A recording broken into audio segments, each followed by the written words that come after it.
The Barbados Fire Service, the Barbados Defence Force, and the Barbados Coast Guard are currently searching for a missing man who eyewitnesses said was swept away here in Charles Rowe Bridge, St. George, after severe rainfall resulted in flooding across the parish. A number of roads remain impassable, leaving residents stranded and forcing motorists to abandon their vehicles. Prime Minister Amor Mottley and Minister of Home Affairs Wilfred, along with emergency personnel, are currently on location assessing the situation. We're here at Charles Rowe Bridge, which is probably the worst that we have had reports on for the evening. There have been some other instances across the island, but nothing compared to this from what the Minister of Home Affairs and the DEM have reported so far. As you can see, there are a number of cars that were clearly carried away by the water gushing. And I'm sure that others have seen the pictures on social media. One is right here to my right. One is back at the junction, still blocking the junction by the gas station and the top of Charles Rowe Bridge. Chief, you said that there are two vehicles that were washed away down the bottom, the lane. What is even more worrisome than all of that is that there is a report of a missing man, and the initial video would suggest that the water swept him away, but it is too early for us to say any more at this point in time. I've met with his niece. We obviously have him in our prayers, but the police and the fire office and firemen and the BDF have to be allowed to do their work to see what is happening down there. They've managed to clear away a little bit, because when we first came, the chief was worried even about the police going down there, but he's now said it's clear for the police to go and take the photographs down there. This is exactly what we've been talking about when we talk about the intense rain that we're not accustomed to.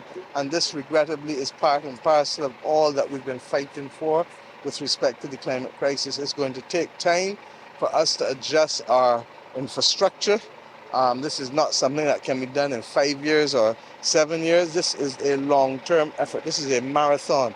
But what each of us can do, we must do around our houses and around also in a strategic way with public works and infrastructure, doing the things that will minimize the damage. I know that there was a report of damage to a retaining wall in Coffee Gully. Initially, people said it was a bridge. I'm told that it's not a bridge. It was just a retaining wall. I saw the water in St. Peter, but from early reports, it seems as though that has moved quickly. And that really is the idea. We can't stop the deluge and the intensity of the deluge, but we need to make sure that it can run off as quickly as it can by keeping areas clean and clear as far as possible. Any questions? Yeah. Okay. There's some complaints that there isn't proper drainage in certain communities, and that has resulted in. And I empathize because, like in this particular instance, clearly MTW was clearing drainage and clearing the bush for a while. Where they fell down and where I'm not happy with is that they did not move the debris having cleared it, and therefore that would have compounded the situation. As it relates to other communities, let us be real, you can't boil the ocean all at once. So that MTW, I think, has been trying to be able to deal with it, but I keep making the point, the intensity, let's look at Jamaica, the intensity that they faced. Let's look at Grenada and St. Vincent last year, the intensity that they faced.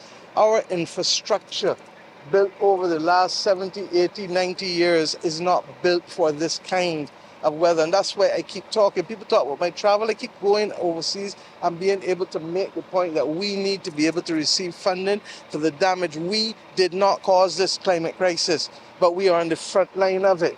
And there are too many times, whether it is drought or whether it is flooding, luckily for us, and find some wood to knock fast for me, please, we've not been affected in the same way with the hurricanes, but the floods and the droughts and the sargassum are the three ways in which we face the immediate danger. That does not mean that hurricanes will not hit us.